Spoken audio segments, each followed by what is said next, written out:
మనం ఈరోజు గింతంత చికెన్ వండుకోబోతున్నాము.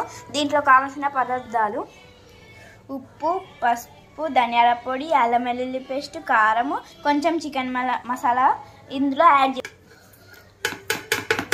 బాగా కలుపుకోవాలి. కొంచెం నెయ్యి వేసుకోవాలి.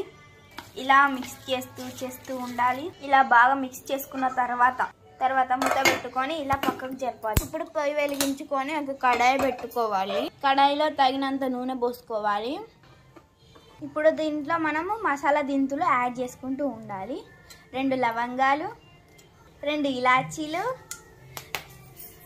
దాల్చిన చెక్క, పువ్వు, బిర్యానీ ఆకు. ఇది వేసుకోవడం వల్ల మనకు టేస్ట్ బాగా ఉంటుంది.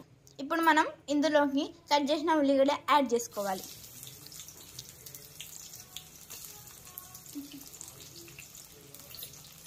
కొద్దిసేపు ఎంచుతూ కలుపుతూ ఉంది. ఇప్పుడు కొద్దిగా కరివేపాకు వేసుకోవాలి. ఇది ఆప్షన్, మాకు ఇష్టం గట్టి వేసుకుంటున్నాం. కంటిన్యూగా కలుపుతూనే ఉండాలి.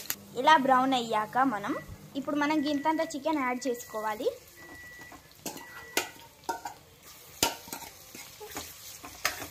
ఇలా మిక్స్ చేయాలి. ఇలా మిక్స్ చేసుకొని దీని మీద ఇప్పుడు మూతెట్టేసుకోవాలి. బాగా కలుపుకోవాలి ఫ్రెండ్స్. ఇలా వేగిన తర్వాత సరిపడా వాటర్ పోసుకోవాలి. బాగా కలపాలి. మూతెట్టేసుకోవాలి. ఇలా మస్తులుతూ ఉన్నప్పుడు టమాటా వేసుకోవాలి. వేసుకొని బాగా కలుపుతూ ఉండాలి. మూతెట్టేసుకోవాలి. ఇది ఉడికేలోపు మనం టీ తాగేద్దాం.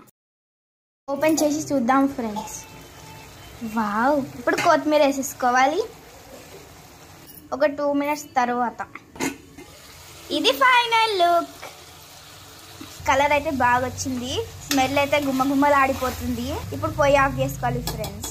టేస్ట్ కూడా బాగుంది. ఇది కనుక మీకు నచ్చినట్లయితే లైక్, షేర్, సబ్స్క్రైబ్.